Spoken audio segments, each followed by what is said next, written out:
సోదరులకు, print and electronic media మిత్రులకు, పాత్రికేయ సోదరులకు, ఫోటోగ్రాఫర్ మిత్రులకు పేరు పేరున అందరికీ సామాజిక ఉద్యమ నమస్కారాలు. తెలంగాణ రాష్ట్రంలో బీసీ రిజర్వేషన్ల పెంపు మీద అనేక మంది రాజకీయ పార్టీలు కావచ్చు, అగ్రవర్ణాల నాయకులు కావచ్చు, బీసీ రిజర్వేషన్లు పెంచకుండా కుట్ర చేస్తున్నారు. కాంగ్రెస్ ప్రభుత్వం వచ్చిన తర్వాత 20 నెలలుగా బీసీ రిజర్వేషన్ పెంచాలని, తెలంగాణ రాష్ట్రంలో కులగణన జరగాలని చెప్పి చాలా సుదీర్ఘంగా పోరాటం చేస్తే ఈరోజు బీసీ రిజర్వేషన్లకు స్పష్టంగా పెంచకుండా అగ్రకుల రాజకీయ పార్టీలు మోకాలడ్డుతున్నారు. అంటే బీసీలు కనీసం sarpanch, MPTC, ZPTC, councillor, corporator, మండల పరిషత్ అధ్యక్షులు, జిల్లా పరిషత్ చైర్మన్లు కూడా కావద్దని కుట్ర చేస్తున్నారు. వాళ్ళు ఎమ్మెల్యేలు కావాలి, వాళ్ళు మంత్రులు కావాలి, వాళ్ళు ముఖ్యమంత్రులు కావాలి, కానీ మేము మాత్రం కనీసం సర్పంచ్లు కూడా కావద్దనే కుట్ర ఇలా రిజర్వేషన్ల విషయంలో స్పష్టంగా అడ్డుకునే దాన్ని బట్టి మనకు అర్థమవుతుంది. ఈరోజు మీరు చూడండి, మా సోదర ఎస్సీలకు, ఎస్టీలకు జనాభా దామాష ప్రకారం రిజర్వేషన్ ఉన్నాయి. అదేవిధంగా మరో సోదరులు అగ్రకులాలకు వాళ్ళ జనాభా కంటే ఎక్కువగా వాళ్ళు 9% జనాభా ఉంటే 10% రిజర్వేషన్ ఉన్నాయి. జనాభా ఉండి రిజర్వేషన్ లేనటువంటి వాళ్ళు ఎవరు? బీసీలే. మా జనాభా 60% ఉంటే మాకు 60% రిజర్వేషన్ రావాలి, న్యాయబద్ధంగా, ధర్మబద్ధంగా. కానీ కామారెడ్డి డిక్లరేషన్ పేరుతోటి కనీసం 42% అన్న, 60% జనాభా ఉన్నటువంటి బీసీలకు 42% అన్న రిజర్వేషన్ దక్కాలని పోరాటం చేస్తుంటే 42% రిజర్వేషన్లకు అన్ని రాజకీయ పార్టీలు నోటితోనేమో మద్దతు ఇస్తూ, నొసటితోటేమో ఎక్కిరిస్తున్నాయి. కిందంగా గిచ్చి మీదంగా నవ్వమంటున్నారు. ఈరోజు అసెంబ్లీలో మద్దతు ఇస్తున్నారు, గల్లీలో మద్దతు ఇస్తున్నారు, ఢిల్లీలో అడ్డుకుంటున్నారు. గల్లీలో మద్దతు ఇచ్చి ఢిల్లీలో అడ్డుకోవడానికి సాక్ష్యం ఏంటంటే, ఈరోజు మీరు చూస్తున్నారు, మొన్న వర్షాకాల పార్లమెంట్ సమావేశాలు జరిగినాయి. వర్షాకాల పార్లమెంట్ సమావేశాల్లో నెల రోజుల పాటు పార్లమెంట్ సమావేశాలు జరిగినాయి. నెల రోజుల్లో కడగాల్సినటువంటి పార్టీలు పార్లమెంట్ లో అడగలేదు. బీసీ రిజర్వేషన్లు తెలంగాణ రాష్ట్ర ప్రభుత్వం పంపించినటువంటి బిల్లును పెంచాల్సినటువంటి సామాజిక బాధ్యత ఉన్నటువంటి కేంద్ర ప్రభుత్వం, బీజేపీ ప్రభుత్వం పెంచలేదు. అడగాల్సిన వాళ్ళు ఇండియా కూటమి అడగాలి. ధర్నాలో మాట్లాడేది, పార్లమెంట్ లో మాట్లాడలేదు. చేయాల్సిన వాళ్ళు బీజేపీ, తెలంగాణ రాష్ట్ర అసెంబ్లీలో బీజేపీ మద్దతు ఇచ్చారు, గల్లీలో మద్దతు ఇచ్చారు. ఢిల్లీ వాగానే నెల రోజుల పాటు పార్లమెంట్ సమావేశం జరిగితే కనీసం ప్రధాని నరేంద్ర మోదీ గారికి ఈ తెలంగాణ రాష్ట్రం నుంచి పోయినటువంటి బీజేపీ పెద్దలు, పార్లమెంట్ సభ్యులు ఎవరు కూడా కనీసం వినతి పత్రం కూడా ఇవ్వలేదు. అంటే బీసీల పట్ల అన్ని రాజకీయ పార్టీలు సిండికేట్ గా మారింది. అందరికీ జనాభా ప్రకారం రిజర్వేషన్ దక్కని, కానీ బీసీలకు మాత్రం దక్కదు. ఇది వాళ్ళ యొక్క కుట్ర. ఈ కుట్రను దయచేసి బీసీలు అర్థం చేసుకోవాలి. ఇలా 1% ఉన్నటువంటి బ్రాహ్మణ సామాజిక వర్గానికి సంబంధించిన రామచంద్రరావు గారు, బీజేపీ పార్టీ రాష్ట్ర అధ్యక్షులు, బీసీ రిజర్వేషన్లను 9th షెడ్యూల్లో మేము పెట్టమని ఎట్లా ప్రకటిస్తాడు? ఎంత ధైర్యం కావాలి? 60% జనాభాకు వ్యతిరేకంగా మేము 60% బీసీల రాజకీయ ప్రయోజనాలను మేము పరిగణలోకి తీసుకోమని రామచంద్రరావు గారు చెప్తున్నారు. అదేవిధంగా 9th షెడ్యూల్లో పెట్టాలంటే 9th షెడ్యూల్లో పెట్టకుండా మేము పోరాటం చేస్తే కాంగ్రెస్ ప్రభుత్వం తెలంగాణ అసెంబ్లీలో 42% రిజర్వేషన్ పెంచుతూ రాష్ట్రపతి గారికి ఈ రిజర్వేషన్ల బిల్లును పంపించారు. ఈ బిల్లు పంపించి 5 నెలల పైగా అయిపోయింది. 5 నెలల నుంచి ఢిల్లీలో మూలుగుతున్నది ఈ బిల్లు. 5 నెలల నుంచి వాళ్ళ దగ్గర పెట్టుకున్నారు. కానీ ఇంతవరకు ఆ బిల్లుకు మోక్షం లేదు. ఇవాళ గౌరవ ప్రధానమంత్రి నరేంద్ర మోదీ గారు నిన్న బీహార్ రాష్ట్రం సందర్భంగా గౌరవ ప్రధానమంత్రి నరేంద్ర మోదీ గారు బీహార్ రాష్ట్రంలో మహిళలను ఉద్దేశించి వారు ఒక ఉపన్యాసం ఇవ్వడం జరిగింది.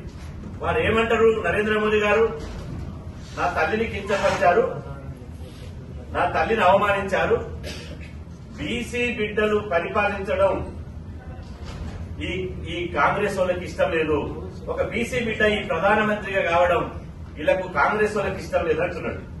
నేను అంటున్నా, ప్రధానమంత్రి తల్లి గారిని ఒకవేళ ఎవరు అవమానించినా దానికి మేము పూర్తిగా ఖండిస్తున్నాం, ఆ సంస్కృతిని వ్యతిరేకిస్తున్నాం. కానీ నరేంద్ర మోదీ గారు మీకు బీసీ అనే మీరు బీసీ అనేది మీకు ఇప్పుడు గుర్తొస్తుందని నేను అడుగుతున్నా.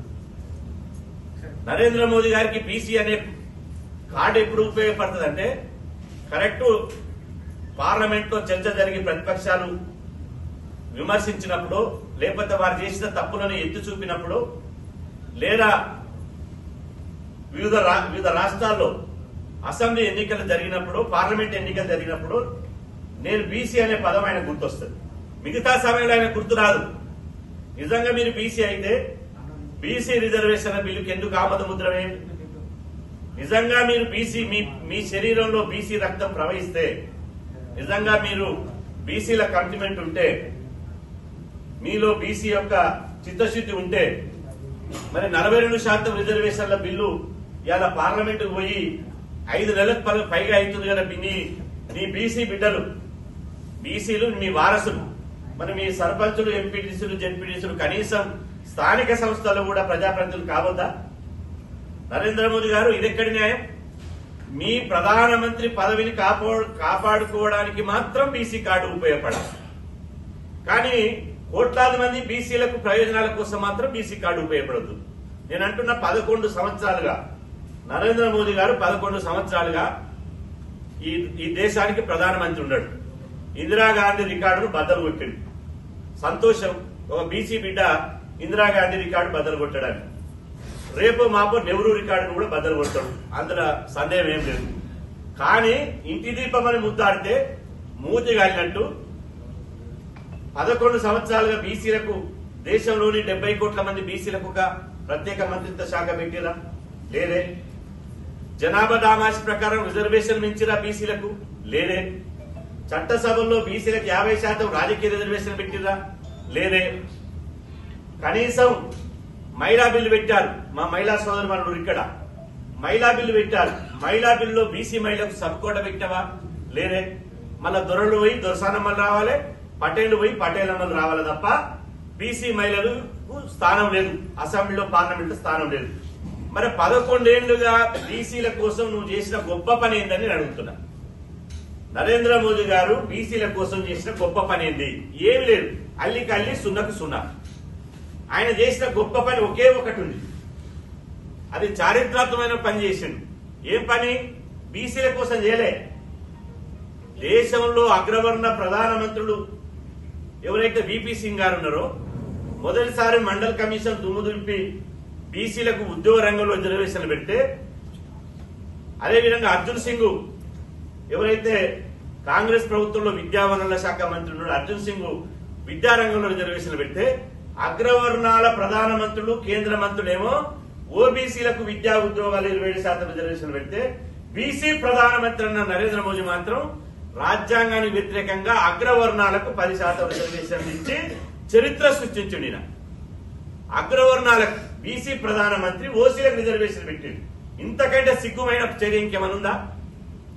ఇవాళ మళ్ళీ అసెంబ్లీలో బిల్లును అడ్డుకున్నాడు, రాష్ట్రపతి ద్వారా అడ్డుకున్నాడు అని చెప్పి కాంగ్రెస్ ప్రభుత్వం మేము పోరాటం చేస్తే, మళ్ళా రాష్ట్ర అసెంబ్లీలో నిన్నగాక మొన్న ప్రత్యేకంగా ఒక రోజు అసెంబ్లీ సమావేశం ఏర్పాటు చేసి, మళ్ళీ గతంలో బీఆర్ఎస్ ప్రభుత్వం ఏదైతే బీసీ రిజర్వేషన్లు, బీసీ ఎస్సీ ఎస్టీ సామాజిక రిజర్వేషన్లు 50% పరిమితి దాటొద్దని చెప్పి ఇవాళ పంచాయతీరాజ్ చట్టం సెక్షన్ 285A ప్రకారం 50% పరిమితి దాటొద్దని చెప్పి ఒక గుదిబండ తయారు చేసిందో, ఆ గుదిబండను బండకేసి కొట్టడానికి, ఆ పరిమితిని ఎత్తివేయడానికి రాష్ట్ర ప్రభుత్వం నిన్నగాక మొన్న అసెంబ్లీలో ఇలా ఒక చట్టాన్ని తీసింది. సామాజిక రిజర్వేషన్ల పరిమితి 50% లేదు, బీసీ రిజర్వేషన్ 42% పెంచాలని చట్టం చేసింది. అది పంపించి గవర్నర్ గారు పంపించి కూడా 2 రోజులు అయింది. అఖిలపక్షం వీళ్ళు బీజేపీ వాళ్ళు బీఆర్ఎస్ వాళ్ళు ఏమంటారు, కాంగ్రెస్ వాళ్ళని అఖిల పక్షాన్ని తీసుకొని ప్రధానమంత్రి దగ్గరికి పోండి అంటారు. ప్రధానమంత్రి గారు టైం ఇయ్యడు. తెలంగాణ నుంచి బీసీ రిజర్వేషన్ల మీద వచ్చి కలుస్తామంటే, అఖిల పక్షానికి వచ్చి కలుస్తామంటే ప్రధానమంత్రి సమయం ఇవ్వడు. రాష్ట్రపతిని కలుస్తామంటే రాష్ట్రపతి సమయం ఇవ్వదు. మరి చివరికి గవర్నర్ గారిని కలిశారు అఖిల పక్షం నుంచి. కాంగ్రెస్ పోయింది, సిపిఐ పోయింది, బీఆర్ఎస్ పోయింది. మరి బీజేపీ వాళ్ళు ఎందుకు కలవలే గవర్నర్ని? అసెంబ్లీలో బిల్లుకు మద్దతు తెలిపినప్పుడు గవర్నర్ను కలిసి బీసీ బిడ్డల భవిష్యత్ ఏంది, వాళ్ళ రాజకీయ పరిస్థితి ఏంది, మేము మద్దతు ఇచ్చినామని బీజేపీ వాళ్ళు కలవాలి కదా, కలవరు. అంటే కేవలం తూతూ మంత్రంగా అసెంబ్లీలో మద్దతు ఇస్తారు తప్ప ప్రధానమంత్రిని కలవరు, గవర్నర్ని కలవరు, రాష్ట్రపతిని కలవరు. పైగా రామచంద్రరావు గారు 50% రిజర్వేషన్లు దాటేది లేదు, మేము 9th షెడ్యూల్లో పెట్టలేదని చెప్తాడు. ఇంత బీజేపీ పచ్చి బీసీ విద్రోహ చర్యలకు పాల్పడడం ఇది కరెక్ట్ కాదు. ఈ వైఖరి మార్చుకోవాలి. మేము అంటున్నాం, మీ పార్టీ సభ్యత్వం మేము తీసుకోలేదా? బీజేపీ వాళ్ళకు పార్టీ సభ్యత్వం బీసీలు తీసుకోలేదా? మీ జెండా మేము బీసీలు పోయడం లేదా? మేము మీ ఓట్లు వేస్తేనే కదా మీరు 8 మంది పార్లమెంట్ సభ్యులు గెలిచి పార్లమెంట్ పోయింది. మరి బీసీల నోటికాడు ముద్దను ఎందుకు లాగేసుకుంటున్నారని అడుగుతున్నా. ఈడబ్ల్యూఎస్ రిజర్వేషన్లు ఎప్పుడైతే 10% వచ్చినాయో, ఈడబ్ల్యూఎస్ రిజర్వేషన్లు ఎప్పుడైతే 10% వచ్చినాయో బీసీ రిజర్వేషన్లు గండిపడ్డది. బీసీ రిజర్వేషన్లు గండిపడి బీసీ రిజర్వేషన్లకు చాలా అన్యాయం జరుగుతుంది. కాబట్టి ఇవాళ మేము అంటున్నాం, మాకు స్థానికంగానే మీరు కనీసం మేము సర్పంచ్ కౌన్సిలర్ అయితేనే మీరు ఓర్వలేకపోతున్నారు. రేపు చట్టసభలలో, అసెంబ్లీలో, పార్లమెంట్ లో మీకు రిజర్వేషన్లు పెడతారని మాకు నమ్మకం ఉందా? కాబట్టి నేను చెప్తున్నా, ఈ అన్ని అగ్రకుల రాజకీయ పార్టీలకు ఈ కొంగజపం చేసేటువంటి రాజకీయ పార్టీలను బుద్ధి చెప్పడానికి, తెలంగాణ రాష్ట్రంలో మిమ్మల్ని పొందబెట్టడానికి ఇవాళ మొత్తం తెలంగాణలో ఏం నడుస్తుంది, డైవర్ట్ పాలసీ చేస్తుంది. బీసీ రిజర్వేషన్ తెర మీదకి వచ్చినప్పుడు ఓడు రాజీనామా చేస్తుంటాడు, ఓడు సస్పెండ్ చేస్తుంటాడు, ఓడు కాళేశ్వరం స్కామ్ అంటాడు, ఓడు ఇంకోటి అంటాడు. అసలు ఈ రాజకీయ నాయకుల అవినీతిని, ఈ ఆనకొండల్ని ఒక్కొక్కరు సంపాదించినటువంటి లక్షల కోట్ల రూపాయలని ఇవాళ మొత్తం ఈ అవినీతి సొమ్మును బయట పెట్టాలంటే ఇప్పటి వరకు పరిపాలించినటువంటి వాళ్ళ మీద మొత్తం సిబిఐ ఎంక్వైరీ చేసి అవినీతి సొమ్ము బయట పెట్టాలి. ప్రతిదీ స్కామే. తండ్రేమో కాళేశ్వరం స్కామ్ ఇస్తాడు, బిడ్డేమో లిక్కర్ స్కామ్ ఇస్తాడు, కొడుకేమో ఏది ఫార్మా ఈ కారు కేసులు ఇస్తాడు, ఇంకో ఆయన ఇంకో కేసులు ఇస్తాడు, ఇంకో ఆయన ఈ కేసులు ఇస్తాడు. ఒక్క టీఆర్ఎస్ నేతలే కాదు, అన్ని పార్టీలు నోళ్ళ మీద మమ్మల్ని మా శ్రమను దోషి, మా రెక్కల కష్టం దోషి, మా ఉత్పత్తి దోషి లక్షల కోట్లు సంపాదించుకుని మా నోటికాడి ముద్ద గుంజుకుంటున్నారు. ఖబర్దార్, మేము చెప్తున్నాం, ఈ వరంగల్ గడ్డ మీద నుంచి, ఈ కాకతీయ గడ్డ మీద నుంచి అన్ని రాజకీయ పార్టీలను హెచ్చరిస్తున్నా, బీసీ రిజర్వేషన్లను 42% అందరూ మద్దతు ఇచ్చి గవర్నర్ గారి దగ్గర, రాష్ట్రపతి దగ్గర ఈ రిజర్వేషన్లకు ఆమోద ముద్ర వేసి 42% రిజర్వేషన్లు స్థానిక సంస్థల ఎన్నికలు కల్పిస్తేనే మీ పార్టీలు బతికి బట్టగడతాయి. లేకపోతే మిమ్మల్ని రాజకీయంగా పొందబెట్టడానికి, తెలంగాణ రాష్ట్రంలో ఈ రెడ్డి వెలమల రాజ్యాన్ని భూస్థాపితం చేయడానికి, స్థానిక సంస్థల ఎన్నికల తర్వాత మేమే బీసీల అందరం కలిసి మేమే బీసీలకు రాజకీయ పార్టీ పెడతాం. ఆ తర్వాత మిమ్మల్ని పొందబెట్టి తెలంగాణ 2028లో ఒక బీసీ ముఖ్యమంత్రిని చేసుకుని తెలంగాణ గడ్డ మీద ఒక బీసీ జెండా ఎగిరేసి ఈ రాజకీయ పార్టీలకు గుణపాఠం నేర్పుతామని చెప్పి సందర్భంగా హెచ్చరిస్తున్నాం.